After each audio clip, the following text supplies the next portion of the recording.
নমস্কার,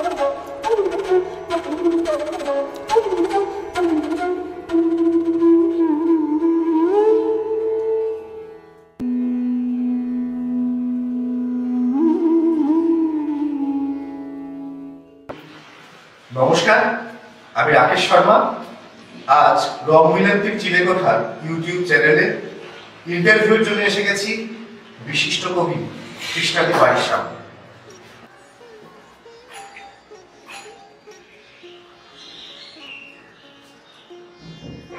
নমস্কার দিদি।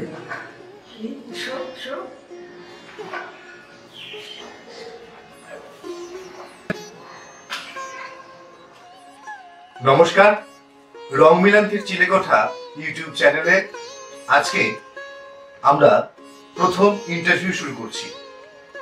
জলে সারল্য, জল বাতাসে অন্ধকারে, নবমী নিশির গান, অন্যমনস্ক বাতাস ও খোলা পাতা, নির্জন নদীর গান, কথা নয় কথার অধিক, কবিতায় শীর্ষ শিল্প, এ আমার জন্মদাগ, আরো কত কত কবিতার বই, কথা গহনা ও গভীর, মানুষের ভেতর খাতা, দুই নারী দুই জীবন, উপন্যাসের বই, অনুবীক্ষণের জীবন, হাই সাধ্যতা, আবার এসেছি ফিরে, মধ্যরাতে চন্দ্রপ্রপাত, ছোট গল্প, প্রবন্ধ, ধারাবাহিক লেখা, সৃষ্টির এমন বহর একজন সাহিত্যিকের জীবনে রত্ন সমান। সৃষ্টির বা সৃজনের মালা গেঁথে সাহিত্যকে, বাংলা সাহিত্যকে আরো আরো বেশি রজিষ্ঠ করেছে যে সমস্ত নক্ষত্রদের লেখা। সেই নক্ষত্রদের মধ্যে অন্যতম ডক্টর কৃষ্ণা বসু। আজ আমাদের রং মিলন্তির চিলেকোঠার অনুষ্ঠানের অতিথি কৃষ্ণা বসু। আমরা এসে পৌঁছেছি কৃষ্ণাদির বাড়িতে এবং কৃষ্ণাদির বাড়িতে থেকে কৃষ্ণাদির লেখার জগতের বিভিন্ন ধরনের কোশ্চেন, সেই ছোট্টবেলা থেকে আজ 2020 এই যে একটা জীবনের ধারাপাত বয়ে এনেছেন দিদি, সেই ধারাপাতের গল্প আজ আপনাদের শোনাবো। নমস্কার দিদি। নমস্কার। নমস্কার দিদি, এতগুলো কবিতার বই, উপন্যাসের বই, প্রবন্ধ, লেখার নাম বললাম, যা বললাম তার থেকে অনেক বেশি বাকি থেকে গেল। সবটা বলাই হলো না, অতগুলো বইয়ের নাম বলতে গেলে আমাদের 40-45 মিনিট বলতে আরো বেশি সময় লেগে যাবে। তো তোমার সাহিত্যের প্রতি যে টান, সেটা কিভাবে অনুভব করো? সাহিত্যের প্রতি এই টান আমি খুব ছোটবেলা থেকেই অনুভব করি। আমার যখন 8 বছর বয়স, চন্দ্রনগরের একটা স্কুলে পড়ি, বৃষ্টি বাদল ভরা একদিনে আমি বৃষ্টি নিয়ে একটি কবিতা লিখেছিলাম। ছোট্ট বাচ্চার লেখা, বৃষ্টি তোর নাম কি গাড়ি, বৃষ্টি তুই ছাড়া কি সৃষ্টি, এরকম আমি লিখেছিলাম। এবং সেই লেখা মাকে বা বড়দের শোনানোর পরে তারা বলেছিলেন হারিয়ে যেতে দেবে না, লেখা আসলেই ধরে রাখবে। আমাদের বাড়ির পরিবেশটি একটি শিক্ষিত পরিবেশ, শিক্ষক অধ্যাপক পরিবার এবং সাহিত্য প্রেমী ছিলেন আমার মা। তখনকার দিনে সমস্ত ভালো ভালো পত্রিকা আমাদের বাড়িতে আসতো, আমি লিখতাম এবং লেখার সঙ্গে সঙ্গে ধরে ফেলতাম, আর তারপরে বিভিন্ন চেনা পরিচিতদের পড়ে শোনাতাম, বিভিন্ন পত্র পত্রিকা পাঠাতাম, ছাপাও হতো। দিদি, এই যে তুমি বললে ছোটবেলা থেকে তোমার বাড়িতে একটা সাহিত্যের একটা পরিবেশ ছিল, তো সেই পরিবেশ থেকে তুমি উঠে এসেছো। তো আগেকার যুগে যদি দেখি, তুমি 00 দশকের অনেক আগের কবি, তখনকার যুগের মহিলা কবি খুব সংখ্যায় খুব কম, খুব হাতে গোনা। তো তোমার পরিবারে, তোমার আজকে যে তুমি একেবারে একটা নাম, একজন কবি, একজন সাহিত্যিক, একজন ঔপন্যাসিক, একজন প্রাবন্ধিক, তো তোমার পরিবারে তোমার যে এই সাফল্য, তার পিছনে কতটা অবদান আছে? পরিবারের অবদান অনেকখানি। আমাদের পরিবার শিক্ষিত মধ্যবিত্ত পরিবার।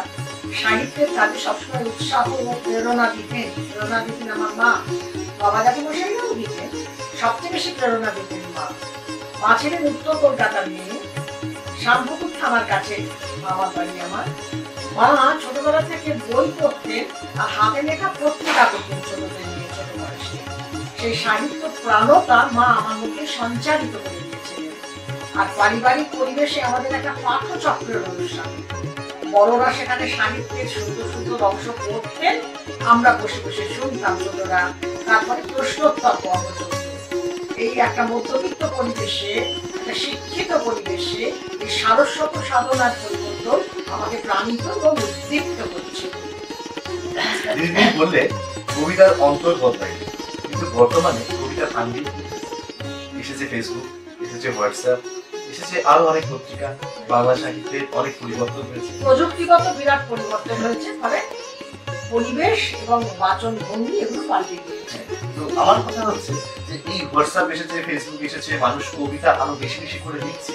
তো সঙ্গে সঙ্গে আমি যেটা লক্ষ্য করছি, ছন্দ এবং কবিতা যার সাথে একটা প্রাণবন্ত সম্পর্ক ছিল, সেই সম্পর্কটা বর্তমানে একটা অন্য মাত্রা পেয়েছে।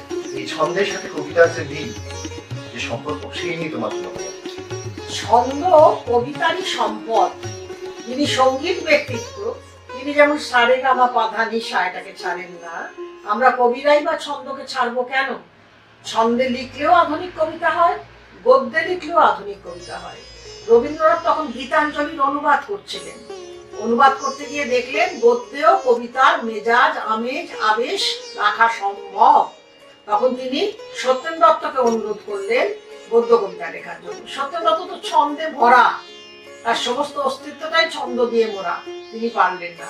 অমর ঠাকুরকে অনুরোধ করলেন, রবীন্দ্রনাথের ভাইপো, তিনি গদ্য লেখেন, কবিতা লেখেন না, তিনিও পারলেন না। রবীন্দ্রনাথ নিজে কলম তুলে নিলেন এবং লিখলেন অসাধারণ গদ্য কবিতা। যিনি ছন্দের রাজা, তিনি গদ্য কবিতাতেও রাজাধিরাজ বলে নিজেকে প্রমাণ করলেন। এবং বাংলা কবিতায় যে গদ্যের ধারা এবং বাংলা কবিতার যে ছন্দের ধারা, দুটোই রবীন্দ্রনাথের যুগ থেকেই প্রবাহমান বাংলা কবিতায়।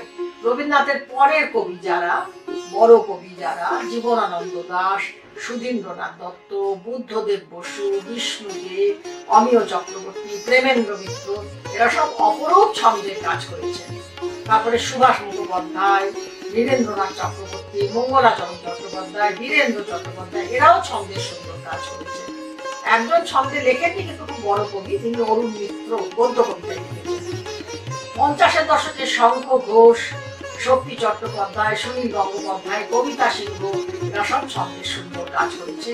কবিতা সিংহের নামটা আমি এতদিনে বললাম, মহিলা প্রতিভাকে দেখা যায়নি, মেয়েদের হাত থেকে কলম কেড়ে নেওয়া হয়েছিল, বলা হয়েছিল লেখাপড়া শিখিস না, বিধবা, ভয়ে মেয়েরা লেখাপড়াই শেখেনি, লেখালেখিই করেনি। আমাদের আজকের যুগে লেখালেখি রাঙিনায় নারী নক্ষত্র উজ্জ্বল হয়ে উদ্ভাসিত হয়েছে। প্রতিভায় মেধায় মেয়েরা কোনো অংশে কম নয়, তা প্রমাণিত হয়েছে। 2010 সালে গেজ পাবলিকেশন থেকে তোমার একটা, তোমার জীবনের হয়তো মাস্টারপিস, বা আমাদের কাছে মনে হয় যে তোমার একটা খুব সেরা লেখা। কারণ কবি সেরা লেখা কোনোদিনই হয় না, সকলেরই অতীত থেকে যায় যে আমার সেরা লেখা এখনো বাকি আছে। তো দুই নারী দুই জীবন, তুমি একটু আগে বললে আমাদেরকে যে মেয়েদেরকে একটা সময় কলম ধরতে বাধা দেওয়া, তাদেরকে ঘরের ভিতরে আটকে রাখা হতো, পর্দা প্রথার মধ্যে রাখা হতো। কারণ সেই সময় যদি আমরা অষ্টম শতাব্দীতে যাই, উনিশ শতাব্দীতে যাই, সেই সময় কোনো লেখক লেখিকা আমরা কিন্তু জিনিসটা বারবার করে বলে আসি।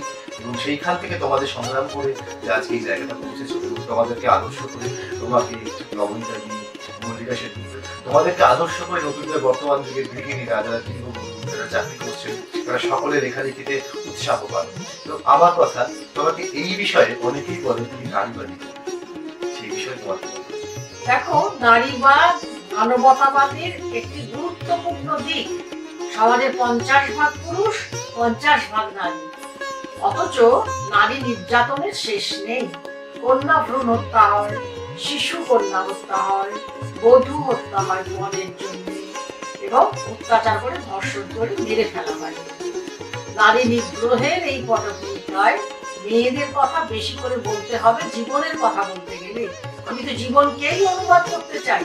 সেই যাপিত জীবনে দেখছি নারীর নানান লাঞ্ছনার ঘটনা দিকে দিকে ঘটছে। সংবাদ মাধ্যম করলে দেখা যাচ্ছে, খবরের কাগজে দেখতে পাচ্ছি, টিভি চ্যানেলে দেখতে পাচ্ছি, লোকেদের মুখে শুনতে পাচ্ছি। এই যে নানান নারী বিদ্রোহ, ভয়ঙ্কর অত্যাচারিত নারীত্ব, তার কথা মেয়েরা যদি না বলে কে বলবে? আমি মনে করি নারীবাদ মানবতাবাদের সর্বাধুনিক রূপ। নারীবাদ মানবতাবাদের একটি জরুরি দিক। নারীবাদের সঙ্গে মানবতাবাদের কোনো দিক নেই। আচ্ছা, দুই নারী দুই জীবন, দুই উপন্যাসের সম্বন্ধে একটু বাকি। আসলে নারী তো দু রকমের অবস্থানে রয়েছে এখন। এক ধরনের নারী আমাদের সমাজে রয়েছে যারা একটু আশ্রিতের মতো, যারা হাউস ওয়াইফ, যারা নিজস্ব অর্থনীতি তৈরি করতে পারেননি। আর এক ধরনের নারী আছে নিজস্ব অর্থনীতি তৈরি করতে পেরেছে, নিজের পায়ে দাঁড়াতে পেরেছে। এই দুই ধরনের যে জীবন ভারতীয় উপমহাদেশের নারীদের মধ্যে প্রবাহিত, তার একটা বার্তা আমি দেওয়ার চেষ্টা করছি।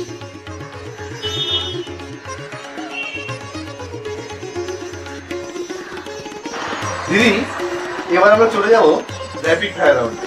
কিছু কোয়েশ্চেন করবো, উত্তর একটাই। প্রিয় কবি? শ্রেষ্ঠ প্রিয়তির নাম রবীন্দ্রনাথ, তারপরে জীবনানন্দ দাশ, সুনীল গঙ্গোপাধ্যায়, শক্তি চট্টোপাধ্যায়, সুভাষ চট্টোপাধ্যায়, অবশ্য আছে, কিন্তু শীর্ষ ব্যক্তিত্ব ছিলেন রবীন্দ্রনাথ। প্রিয় মানুষ? সবচেয়ে প্রিয় মানুষ, অসংখ্য প্রিয় মানুষ আছে, কোন একজন ব্যক্তির নাম বলা যায় না। ব্যক্তির মধ্যে থেকে তারা সবচেয়ে প্রিয়তম মানুষ হচ্ছে আমার বাবা। প্রিয় রং? গোলাপ, আলু ভরা গোলাপি রং। প্রিয় নায়ক? তুলনাহীন নায়কের নাম উত্তম কুমার। প্রিয় নায়িকা? বাদামি মুখার্জি। প্রিয় খাবার? পিঠে পায়েস, ইলিশ মাছ। প্রিয় বই? অসংখ্য বই প্রিয়, কিন্তু যদি একটা বই নিয়ে আমাকে নির্বাসন দাও তাহলে আমি গীতবিতান নিয়ে নির্বাসিত হব। রবীন্দ্রনাথের গীতবিতান। প্রিয় জায়গা?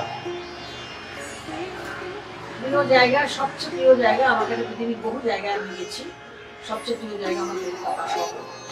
আমার কফি হাউসের আড্ডা, আমার সাহিত্যের বিনোদনের হৃদয়ভিত্তিক জায়গা, কলকাতার কোনো বিকল্প নেই। আমি একবার লিখেছিলাম, কলিকাতার কি বিকল্প হয়? কলিকাতা অনন্য, 300 বছর বয়স হলো তবুও কি নবীন না? ওইটা আমার সবচেয়ে প্রিয়। যে তুমি এত সাহিত্য পুরস্কার পেয়েছো, সাহিত্য পুরস্কারের ফেলোশিপ পেয়েছো, এতগুলো পুরস্কার পেয়েছো, তোমার ঘরে চারিদিকে শুধু পুরস্কারে ভর্তি, এমন কোনো বর্ষ তোমার কাছে আছে প্রিয় বর্ষ হিসাবে, যে বছরটা তুমি মনে হয় এই বছরটা থেকে আরেকবার ফিরে আসে, সেই সন্তান, সেই বর্ষটা? কোনো একটি বিশেষ বর্ষের কথা বলবো না, তবে আমাদের সময়ে একবার একটা সাহিত্যের আড্ডা হয়েছিল 80-র দশকে, গত শতাব্দী 86 সালে। শক্তি চট্টোপাধ্যায়, সুনীল গঙ্গোপাধ্যায়, শঙ্কর সবাই ছিলেন, আমরা ছিলাম। সে একটা প্রীতিকর সুখকর স্মৃতি, আমাদের প্রিয়তম স্মৃতি। 1986। প্রিয় সিনেমা? সত্যজিৎ রায়ের চারুলতা। প্রিয় স্মৃতি? প্রথম কবিতা লেখার পরে যে আহ্লাদ এবং আনন্দ, এবং তাকে ঘিরে মায়ের যে উৎসাহ ও উদ্দীপনা, বাবা জ্যাঠামশাই সব অধ্যাপক শিক্ষক মানুষ, তাদের যে প্রেরণা, সেটাই প্রিয়তম স্মৃতি। আর যেদিন দেশ পত্রিকায় প্রথম কবিতা বেরোলো কম বয়সে, সেটাও খুব প্রিয় স্মৃতি। আচ্ছা, অনেকেরই তো অনেক অভ্যেস থাকে যে কবিতা বা আমাদের প্রফেশনাল লাইফের ছাড়া কিছু অভ্যেস থেকে যায়। তোমার প্রিয় অভ্যেস? আমার প্রিয় অভ্যেস হচ্ছে গুছিয়ে আড্ডা দেওয়া। আমি নব আড্ডায় পুনরুজ্জীবিত। আচ্ছা, আমাদের কবিরা যখন কবিতা লেখে তখন একটা বিষয়ের ওপর কবিতা লেখে। অনেক বর্তমান ইস্যু থাকে, প্রেম থাকে, বিরহ থাকে, সামাজিক বিভিন্ন রকম কল্যাণমূলক কাজ, সামাজিক বিভিন্ন বিষয় নিয়ে কবিতা লেখে। তোমার প্রিয় বিষয় কি? আমার সবচেয়ে প্রিয় বিষয় আমাদের এই পিতৃতান্ত্রিক সমাজে নারীর অপমানিত অবস্থান এবং তার থেকে নারীকে বাঁচানোর চেষ্টা। এটা আমার আন্তরিক ব্রত এবং উদযাপন, আমার জীবনের মন্ত্র। আমরা বলি মাতৃরূপেণ সমস্তিকা বলে পূজা করি। মাতৃজাতিকে চূড়ান্ত ধর্ষণ করে ফেলা হয়, শিশু কন্যা হত্যা করা হয়, কন্যা ভ্রূণ হত্যা করা হয়, বধূ হত্যা করা হয়।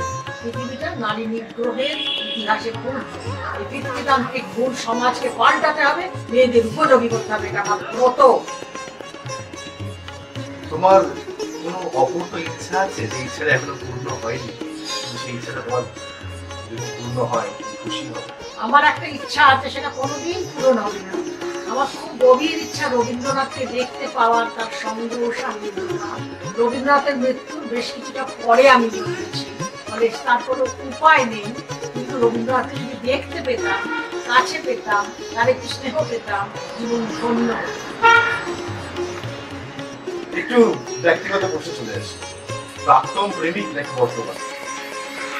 আসলে প্রেম একটা বহমান অনুভূতি, সেটা কখনো কখনো কোনো কোনো আশ্রয়ে উজ্জীবিত হয়, প্রেমটা জীবনের একটা প্রবল অনুভূতি, সেখানে বর্তমান বা অতীত অহমান। বাংলা ভাষার পর প্রিয় ভাষা? বাংলা প্রিয়তম ভাষা। তারপর প্রিয় ভাষা? তারপরে প্রিয় ভাষা আমার এক প্রিয় বান্ধবী আছে, মনোরমা বিশওয়াল মহাপাত্র, ওড়িয়া ভাষা বিখ্যাত এবং ভুবনেশ্বর বিশ্ববিদ্যালয়ের অধ্যাপিকা, পেশায় অধ্যাপিকা, পেশায় লেখিকা, পেশায় কবি, পরম বান্ধবী সে আমার। ওড়িয়া ভাষার কবিতা সে আমার প্রায় শোনায় এবং ওড়িয়া ভাষায় সে আমার বই অনুবাদ করেছে। বাংলার পরে প্রিয় ওড়িয়া, হিন্দি কিছুটা প্রিয় এবং ইংরাজি কবিতা আন্তর্জাতিক কারণে বুঝতে কারণে প্রিয় মতেই। কিন্তু বাংলার থেকে প্রিয় এই পৃথিবীতে ৭,০০০ ভাষা আছে, বাংলা ভাষার জন্যই গোটা পৃথিবী মাতৃভাষা দিবস করেছে। রাষ্ট্রসংঘ স্বীকার করেছে, হ্যাঁ রাষ্ট্রসংঘ স্বীকার করেছে মধুরতম ভাষা হচ্ছে বাংলা, আমরি বাংলা ভাষা। দিদি তুমি কবিতা লিখেছো, উপন্যাস লিখেছো, প্রবন্ধ লিখেছো, আমি যদি জিজ্ঞেস করি তোমাকে একটা সিলেক্ট করতে বলি, কবিতা না উপন্যাস? কবিতা। কবিতা হচ্ছে শ্রেষ্ঠ শিল্প, শীর্ষ শিল্প। অতি অল্প কথায় কবিতা যেভাবে জীবনের কথাকে ব্যক্ত করে কোনো শিল্প তা পাবে না। একবার আমার একটি বিখ্যাত কবিতা আছে, মানে আমাকে ছাড়িয়ে গেছে কবিতা, এখন দেখো না, মেয়ে মানুষের লাশ। সেই কবিতাটা বইমেলার মাঠে পড়েছি, সমরেশ মজুমদার আমাদের প্রিয় সাহিত্য ব্যক্তিত্ব, বন্ধু, ভাই, দাদা।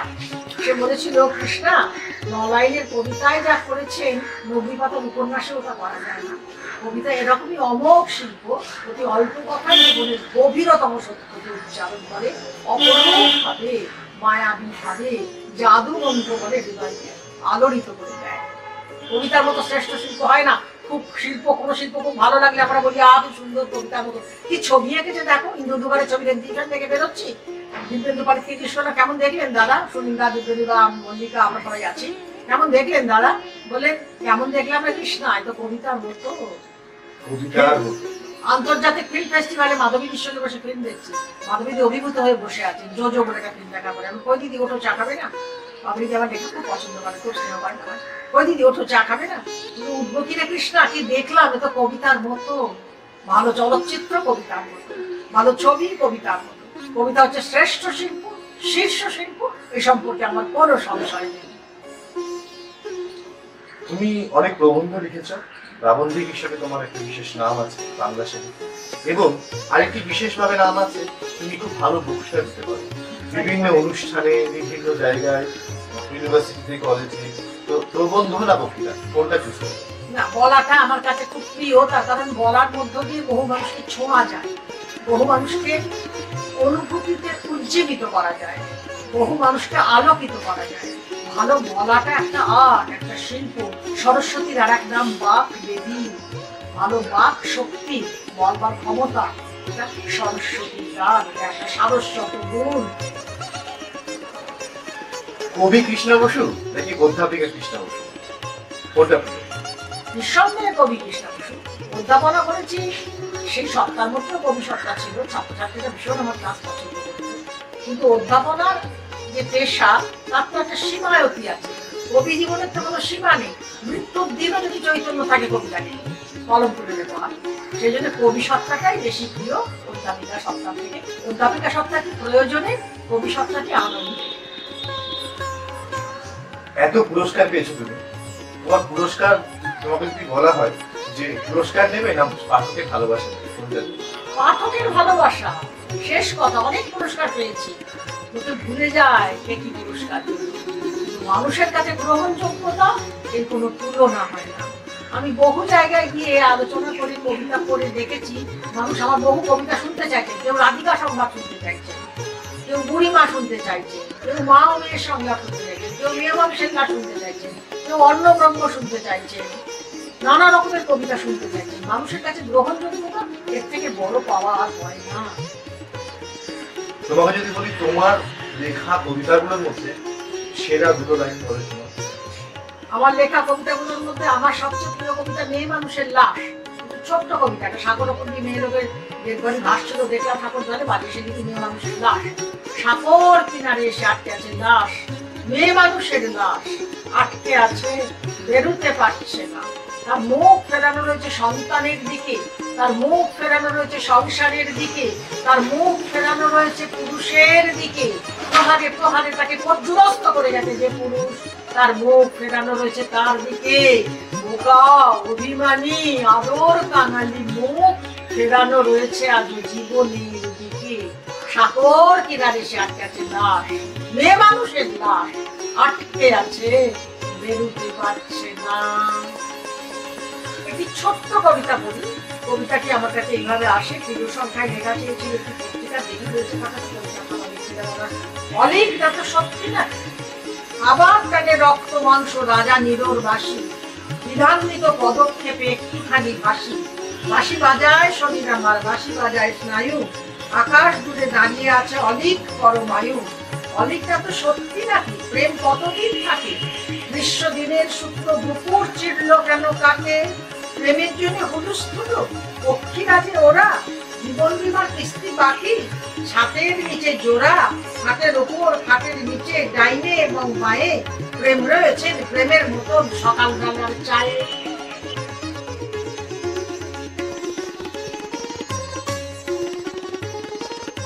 বর্তমান প্রযুক্তির দিকে মানুষ অন্য বিনোদনের দিকে ঢুকছে।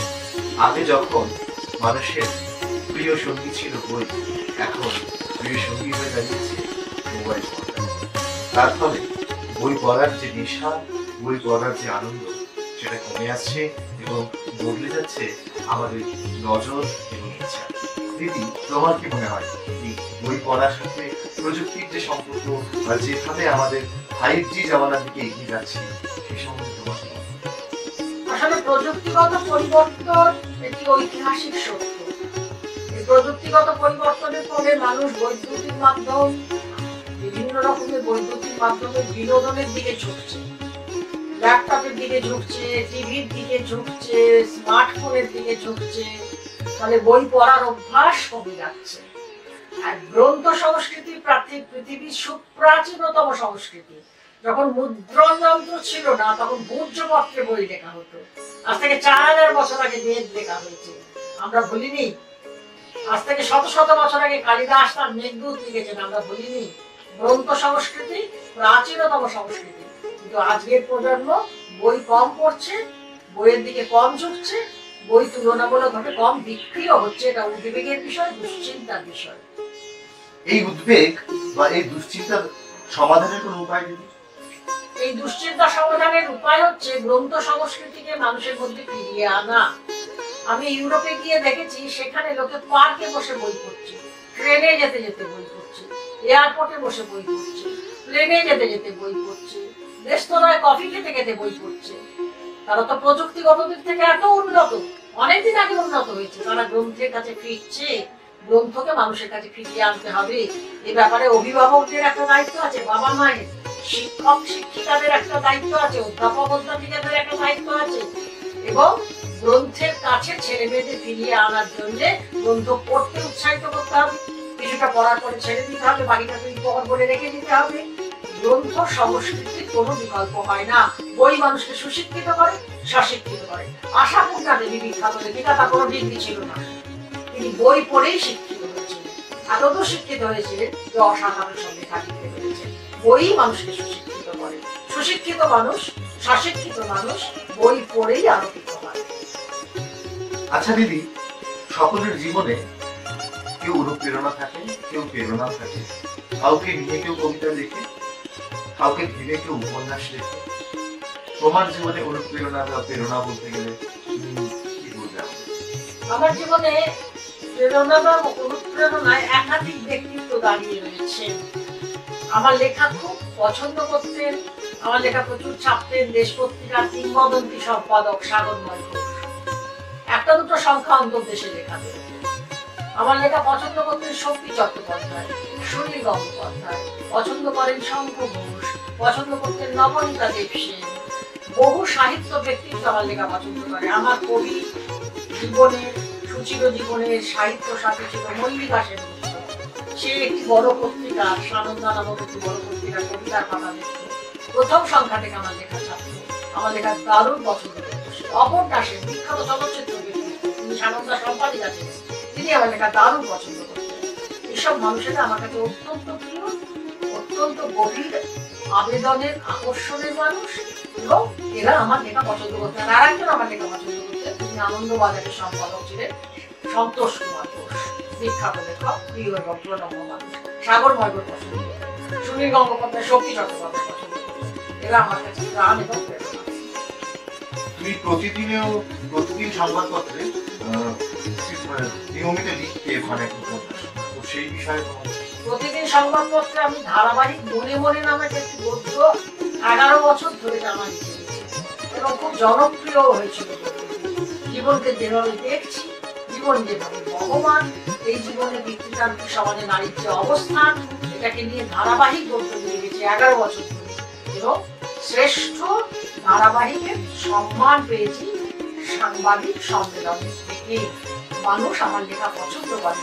আমি খুব বিশ্বাস করি লেখাটা শিল্পময় হবে এবং সংযোগময় হবে, একই সঙ্গে ভালো লেখা হবে এবং কমিউনিকেট করবে, মানুষের প্রাণে চলে যাবে। 2009 সালে সাহিত্য একাডেমি থেকে ফেলোশিপ পেয়েছেন কৃষ্ণা। তারপরে দি রাইটার্স ইন ডিসিডেন্সের সম্মান, এই সম্মানে ভূষিত হয়েছে কৃষ্ণা। দিদি, তুমি আমেরিকা থেকে পুরস্কার পেয়েছো, সব পুরস্কার, এত পুরস্কার পেয়েছো, এত নামী একটা মুখ, এত সেলিব্রিটি ফেস, তবুও কবিতা যখন নিয়েছে তাহলে কি জানো ওকে হাতে না, ফলে তুমি এত মাটির কাছে থাকো। আসলে আমি খুব বিশ্বাস করি জীবনের কাছে থাকতে হবে, মানুষের কাছে থাকতে হবে, তবেই লেখাটা জীবনধর্মী হবে, মানুষের কাছে গ্রহণযোগ্য হবে। আমি বিচ্ছিন্নতা পছন্দ করি না, অহংকার পছন্দ করি না, ঔদ্ধত্য পছন্দ করি না। আমি ডাউন টু আর্থ, মাটির কাছাকাছি, মানুষের কাছাকাছি, এটাই আমার স্বভাব, এটাই আমার চরিত্র। তুমি এত জনপ্রিয়, এত মাটির কাছে, আমি বলছি জনপ্রিয়তা কি একটি বড় দিক নাকি সার্থকতা? কি মনে হয়? জনপ্রিয়তাটা স্বতঃসারিত ভাবে হয়, চেষ্টা করে হয় না, জোর করে হয় না, ভেতরের থেকে উৎসাহিত হয়।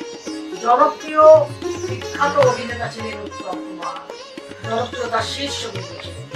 অনেক অভিনেতা তখন ছিলেন, কিন্তু উত্তম কুমারের মতো জনপ্রিয় ছিলেন। জনপ্রিয়তাটা একটা অর্জন, একটা প্রাপ্তি, একটা শীর্ষবিন্দু, সার্থকতা। আর পুরস্কার তো মানুষ দেয়নি, যোগ্যতা নিয়ে কাজ করলে পুরস্কার কিন্তু পাওয়া যায়, আমিও কিছু পেয়েছি, সেটা কথা না। মানুষ কতটা গ্রহণ করবে সেটা কথা। মানুষ আমার কবিতা পছন্দ করে, আমার কবিতা শুনে অনেকে কাঁদে, আপ্লুত হয়, এটাই আমার জীবনের সবচেয়ে বড় সার্থকতা। জনপ্রিয়তার কোনো বিকল্প হয় না, মানুষের কাছে গ্রহণযোগ্যতার কোনো বিকল্প হয় না। কেন লিখি বলতো? মানুষের কাছে পৌঁছবো বলি তো লিখি। কেন রেডিও টিভি প্রোগ্রাম করি? মানুষের কাছে পৌঁছবো বলি তো। কেন বই করি? কেন বিভিন্ন পত্রপত্রিকায় লেখা চাইলেই লেখা দিই?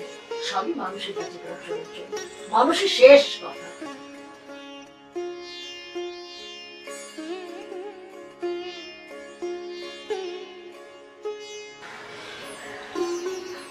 কবিতার সব থেকে বেশি জনপ্রিয় জিনিস কোনটা?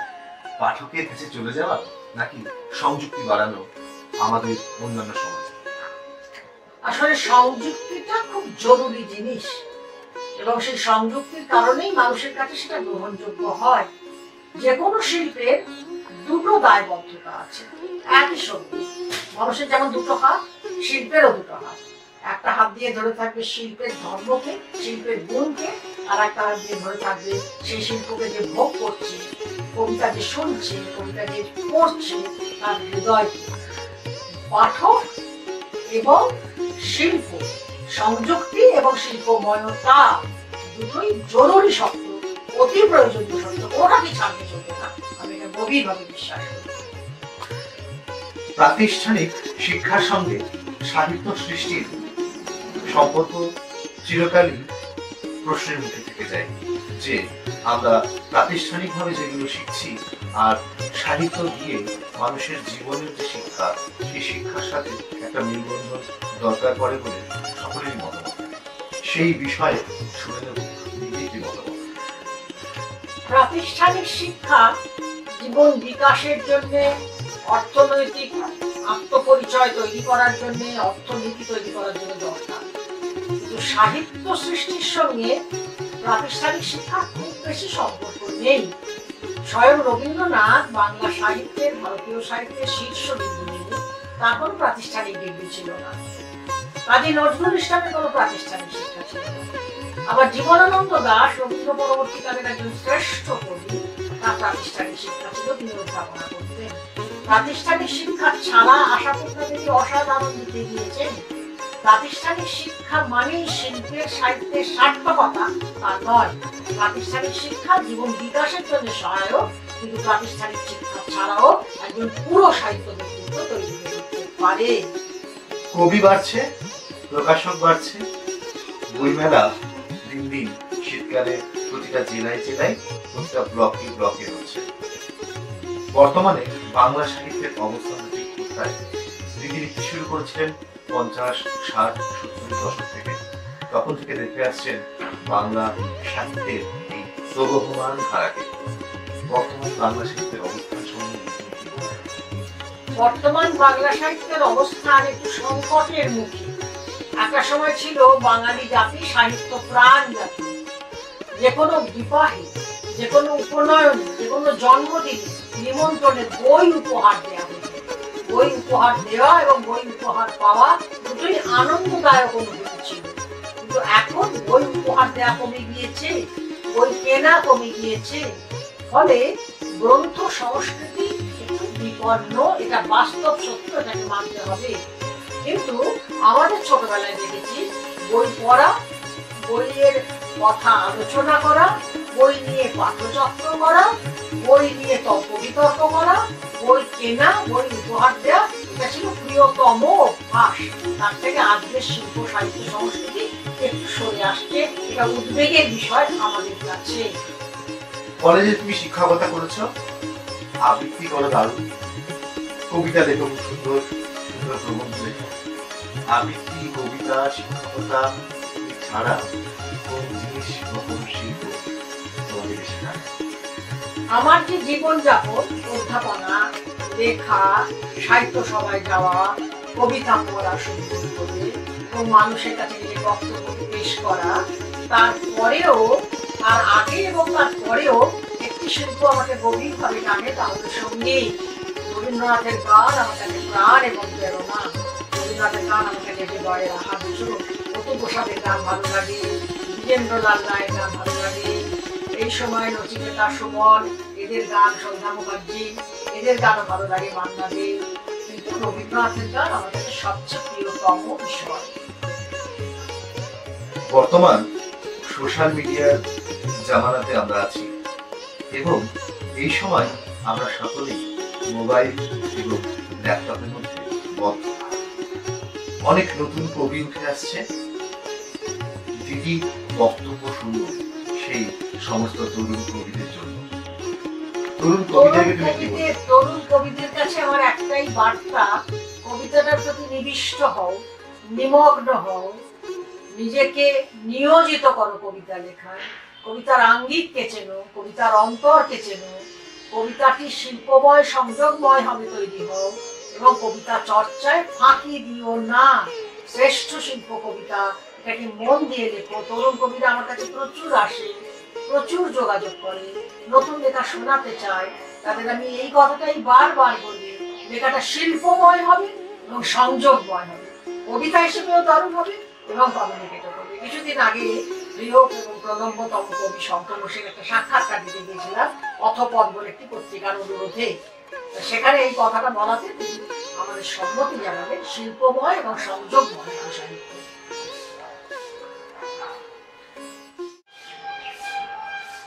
শেষ প্রশ্ন, দিদি, যে জীবন তুমি যাপন করলে সে জীবন কি পছন্দের? যে জীবন আমি যাপন করেছি সেটাই আমার কাছে জীবনের অভিজ্ঞতা এবং জীবনের ইতিহাস। আমাদের সাহিত্য সংস্কৃতির পরিমণ্ডল ছোটবেলা থেকে, সাহিত্যের প্রিয় পরিবেশ ছোটবেলা থেকে পেয়েছি। অসংখ্য লিটিল ম্যাগাজিনের সম্পাদকরা আমাদের লেখা পেয়েছেন। দেশ পত্রিকার মতো বড় পত্রিকার সম্পাদক সাগরময় ঘোষ আমার লেখা পছন্দ করতেন, ছাপতেন। সানন্দার সম্পাদিকা অপর্ণা সেন আমার লেখা ছাপতেন, বসুমতীর সম্পাদক আমার লেখা ছাপতেন, মহানগরের সম্পাদক আমার লেখা ছাপতেন, অজস্র পত্র পত্রিকায় আমার লেখা বেরিয়েছে। আমি যে জীবন যাপন করেছি ঠিক জীবন যাপন করেছি। আমার জীবনের সবচেয়ে বড় সার্থকতা কবিতার সমুন্নতি, কবিতার উদ্ভাস এবং বিকাশ। দিদি, আমাদের রং মিলান্তির চিলেকোঠা ইউটিউব চ্যানেল, আমরা শর্ট ফিল্ম করছি, কবিতা আবৃত্তি এবং বিশিষ্ট ব্যক্তিত্বদের ইন্টারভিউ চলছে। আমাদের ইউটিউব চ্যানেল সম্বন্ধে তোমার মূল্যবান বক্তব্য।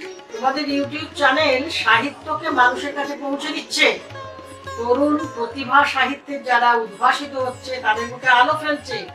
আমাদের মতো একটু পুরনো প্রতিষ্ঠিত ব্যক্তিত্ব যারা তাদের নিয়েও আলোচনা করছে। এটা একটা সাহিত্যের সংস্কৃতির গুরুত্বপূর্ণ কাজ। বাংলা সাহিত্য অত্যন্ত সমৃদ্ধ, অত্যন্ত ঋদ্ধিমান এবং ভারতীয় উপমহাদেশের যত সাহিত্য শাখা আছে সবচেয়ে সমৃদ্ধ শাখা হচ্ছে বাংলা। সেই বাংলা সাহিত্যকে, সংস্কৃতিকে তোমরা মানুষের কাছে পৌঁছচ্ছ, তরুণদের পৌঁছে দিচ্ছ, পরিণত প্রতিষ্ঠিতদের পৌঁছে দিচ্ছ। একটা ঐতিহাসিক সারস্বত দায় বহন করছো। তোমাদের ইউটিউব চ্যানেলের নাম সারস্বত চ্যানেল। আমাদের রং মিলন্তির চিলেকোঠা ইউটিউব চ্যানেলের পক্ষ থেকে দিদির জন্য একটা স্মারক। দিদি, ধন্যবাদ।